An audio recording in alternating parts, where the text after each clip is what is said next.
अब जैसे हम सपोज कीजिए कि किसी दिन हम चले गए क्लास लेने दुबई, तो हम एनआरआई हो जाएंगे। बहुत जल्दी हम लोग का ब्रांच खुलने वाला है वहां पे। समझ में आ गया कि नहीं आ गया? हाँ, वहां की व्यवस्था अलग है, एजुकेशन सिस्टम यहां से अलग ही है, वहां पे काफी सारी चेंजिंग है। अभी उन लोग को समझ में नहीं आएगा। हमको, मेरा उद्देश्य पैसा कमाना नहीं, दुनिया को एहसास दिलाना कि टीचर का प्रोडक्शन भारत से ही होता है। नहीं समझे? आज देखिएगा कि चाइना क्या है, सामान के मैन्युफैक्चरिंग के लिए हमें विश्व गुरु इसलिए नहीं कहा जाता कि पूरी दुनिया के हम लोग ऊपर सिखाते थे। दुनिया में कहीं भी बढ़िया टीचर की जरूरत होती थी, कहां से ले जाते थे? धीरे धीरे जाएगा यहाँ पे, समझ में आ गया कि नहीं? पाकिस्तान में ना जाने का।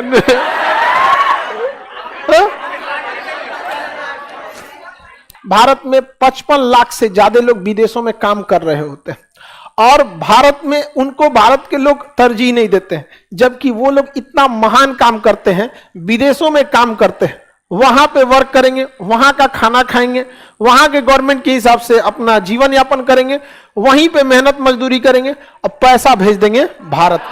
भारत ने उनको क्या दिया? कुछ नहीं। एक राजदूत बैठा है, कुछ कैसे नहीं, 13 लाख फौज खड़ी है इधर, एक को कुछ करके तो देखे। नहीं समझ में आ गया? ऐसा नहीं कि आप देश के लिए कुछ कीजिएगा तो देश आपके लिए नहीं करेगा, लेकिन हां, वैसे लोगों को सैल्यूट जो गुमनाम रहकर कि देश को बचाते हैं। 1998 में जब परमाणु परीक्षण हुआ था तो अमेरिका ने हमारी कमर तोड़ करके रख दिया था। पूरी अमेरिका, आपको पता है कि अमेरिका का पूरी दुनिया में दबदबा है। रूस जैसे देश को अमेरिका ने घुटने पर ला दिया। रूस जैसे देश को कभी कोई व्यापार नहीं कर सकता है। आप देखिए, रूस का पूरा व्यापार चौपट हो गया कि नहीं हो गया? वहां से सारी कंपनियां भाग गई वहां से। वही 1998 में भारत ने जब क्या किया था, परमाणु परीक्षण, तो ये अमेरिका ने प्रतिबंध लगा दिया कि कोई भी देश भारत से व्यापार न करे। भारत की इकोनॉमी चौपट हो गई, पैसे आना जाना बंद हो गया। रूस के साथ भी तो यही है, लेकिन रूस के साथ एक प्लस पॉइंट है, यूरोप वाले गैस कहां से खरीदेंगे, पेट्रोलियम कहां से खरीदेंगे? रूस। दूसरा, उनके पास कोई रास्ता ही नहीं है, तो रूस बच गया किसके बदौलत? गैस और पेट्रोलियम का। हम लोग के यहाँ ना गैस है ना पेट्रोलियम है, और वो भी 1998 में। अब तो अगले साल 99 में पाकिस्तान में लड़ गया कारगिल को लेकर। ये बैला को मारे कैले रहता है यहाँ पे, समझे में नहीं आता मार। देखिए, आप बेशक स्कूटर और ट्रक में टक्कर होगा तो ट्रक को भी कुछ नुकसान होगा, हेडलाइट फूट जाएगा, लेकिन स्कूटर, बाकी आप लोग समझदार हैं, इतना तो लड़की भी समझ सकती कि स्कूटर हम किसको बोल रहे हैं। किसको बोले? चलिए, तो ऑपरेशन भी तो बहुत दिक्कत हो गया हम लोग के पास। कहा जाता है एगो तो कंगाली में आटा गीला हो गया। एक तो 98 में परमाणु बम फोड़े थे, दिक्कत अलग था, प्रतिबंध लगा दिया था। उसमें ससुरा कारगिल की लड़ाई हो गई यहाँ पे, और उसी समय उड़ीसा में भयानक चक्रवात आ गया था। 99 में उड़ीसा में बहुत भीषण चक्रवात आया था, कुल ले दे के सब चौपट हो गया था। हम ही लोग क्या, हमारी अर्थव्यवस्था एकदम धाराशायी हो गई थी। अमेरिका देख रहा था तेरा क्या होगा। भारत के बारे में कहा तुम्हारा कोई नहीं बचा सकता, अर्थव्यवस्था इतनी बुरी तरह गिरेगी नहीं समझ। लेकिन यह है gulf country, Turkey, Syria, Lebanon, Iraq, Iran, Saudi Arab, Yemen, Oman, मिस्र, लीबिया, सूडान, ये जितना एरिया है, लीबिया, यूरोप, यहां पे भारतीय काम कर रहे थे और वो यहां जाके बसे थे एनआरआई के रूप में। किस रूप में? एनआरआई के रूप में, नॉन रेसिडेंशियल इंडिया। आप ये लोग 2 साल पे एक बार आते हैं या 1.5 साल पे, 2-3 महीने की छुट्टी पे आते हैं। समझ में आ गया कि नहीं? बहुत सारे लोग ऐसे, सिवान, गोपालगंज, छपरा, गोरखपुर का जो एरिया आता है ना, यूपी और बिहार का जो ट्रांजिशन का एरिया, वहां बहुत सारे लोग काम करने जाते हैं। केरला में तो, सऊदी में जो मेस देगा ना, ज्यादातर मेस हुआ तो केरला वाला होगा।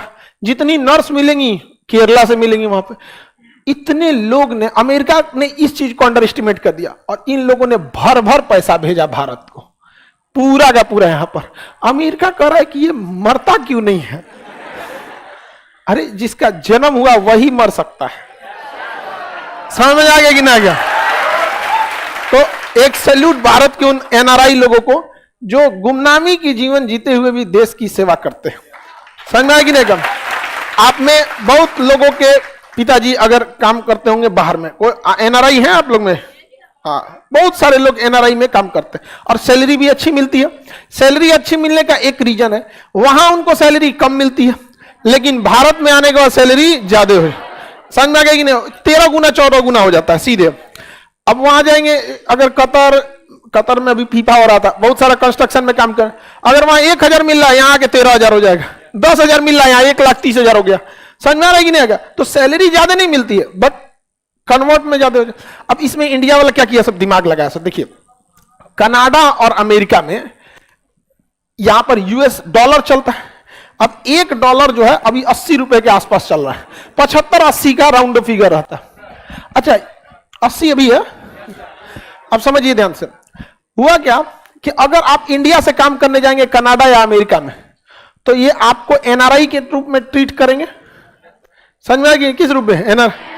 आपको सैलरी देंगे ना इंडिया के हिसाब से। किसके हिसाब से? इंडिया के हिसाब से दे देंगे। कहेंगे अच्छा, इंडिया में तो एक ड्राइवर को अगर 80,000 मिल रहा है तो बहुत है, तो तुमको इंडिया में 80,000 ना चाहिए, एक काम करते हैं, तुमको हम $1,000 दे देते हैं यहां पर। अभी बताइए, यहां का आदमी अगर $1,000 दे रहा है तो यहां तो कुछ नहीं दे रहा है। यहां 1,000 रुपया में अगर आपको ड्राइवर मिल जाए तो आपका ड्राइवर 1,000 रुपया मिलबे नहीं करे, एक दिन चलाएगा गाड़ी। एक दिन का ले लेगा 1,000 रुपया।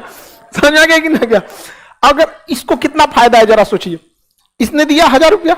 अच्छा, जो ड्राइवर है वो काम करने के लिए रेडी हो जाए, कहेगा बस हमको रहना खाना तुम दे देना। 1,000 जैसे भेजेगा कहां पे? इंडिया। यहां कितना हो जाएगा? 80,000।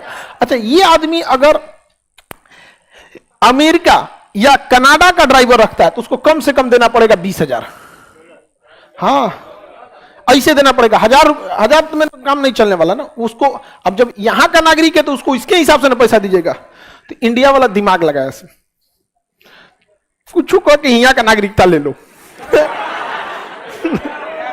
अगर यहां का ले लिया तब ई वाला हिसाब है, भूल जाओ भैया। हम तो यहां के हैं, हमको कितना दो? 20,000। हमको कितना दो? 20,000। यहां पे जानते हैं ना, यहां शादी ब्याह मतलब समझिए सिम कार्ड खरीदना। जैसे हम लोग कैसे मोबाइल नंबर पोर्ट करा लेते ना, वो जियो पे चल जाते हैं, एयरटेल पे वहां हस्बैंड वाइफ चेंज हो जाते हैं सब। कोई दिक्कत नहीं भैया, तुम ठीक नहीं है जी, डिवोर्स। समझ में आ गया? और आराम से डिवोर्स हो जाता है। वहां ऐसा नहीं भारत की तरह किचाइन नहीं होता, वहां कोई बात नहीं। औसतन कोई वहां 5 गो 7 गो ब्याह करता। इसीलिए तो वहां आप बताइए, मदर डे फादर डे का मतलब क्या बनता है? याद दिलाना। मां याद दिलाती है जिस बाप को तुम देख रहा है ये तुम्हारा नहीं है, और आगे भी इसी को देखेगा, इसका भी गारंटी नहीं है। इसलिए क्या मनाया जाता है? Mother day father day. वहां कल्चर उठपटांगे, आपको कोई आपको गार्जियन नहीं मिलेगा। इसलिए देखिएगा, वहां पे लड़का जब मैट्रिक इंटर पास कर लेता है ना उसकी ओरिजिनल साथ में मां रह जाती है ना बाप रह जाते हैं, तो उसको शुरू से ही अपने पैरों पे खड़ा होना पड़ता है। तो वहां फैमिली कल्चर खत्म है। वहां फैमिली क्या है? खत्म। फैमिली रहती नहीं है। इसलिए वहां के लोग पैसे को बचाते नहीं है। मंडे टू फ्राइडे कमाएंगे, सैटरडे को पैसा मिलेगा, सैटरडे संडे दारू सिगरेट फूंक के चलाएंगे। कोई है ये नहीं है। हमारे यहाँ लोग क्यों बचाते हैं? उसके पीछे फैमिली है, रिश्तेदार है, उसको खुद बाप का पता नहीं रिश्तेदार कौन डेक्ची का मसाला है। तो यहां पर ये हाँ, डॉक्यूमेंट्स में नाम रहता है ओरिजिनलवा का, तो वहां का विभाग भी तो जानता है ना कि भैया, वो चेक करने वाले को भी पता है कि हमरो चौथे चला। अगर यहाँ 1,000 से बढ़ के 10,000 हुआ ना, वहां सीधे क्या हो जाएगा? 8 लाख। तो कहेगी एक काम करो, 10,000 मिल रहा है ना, हमको इसमें से 2,000 चाहिए। समझ में आ गया कि नहीं आ गया? हमको अगर इसमें से कितना चाहिए? 2,000। ठीक कहेगा कोई दिक्कत नहीं। बिजनेस बड़ी मिसयूज हो जाता है इस सब चीज का, और उसका पैसा कहाँ आ जाता है? इंडिया। बड़े परेशान रहते हैं सब वहां वाले। और ये तो रूल है, वहां पे ब्याह कर लिया वहां पे। आप देखिएगा बहुत सारा ये सब चीज होता है। तो एनआरआई बाहर में रह के, एनआरआई का मतलब समझ में आ गया? Non residential India.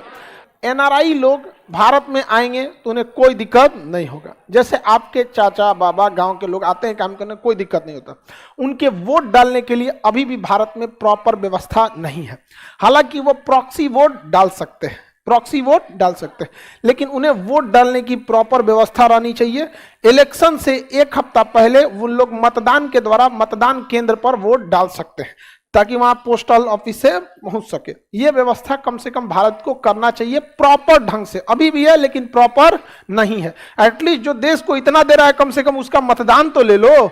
लेकिन समझते हैं हमारे यहाँ सारा कांड होने के बाद इलेक्शन खत्म होगा दो चीजों पे, या तो वो धर्म पे जाएगा या तो जाति पे जाएगा, धर्म या जाति पर। और एजुकेटेड इंसान कभी इस पे बात नहीं करता। समझ में आ गई ना?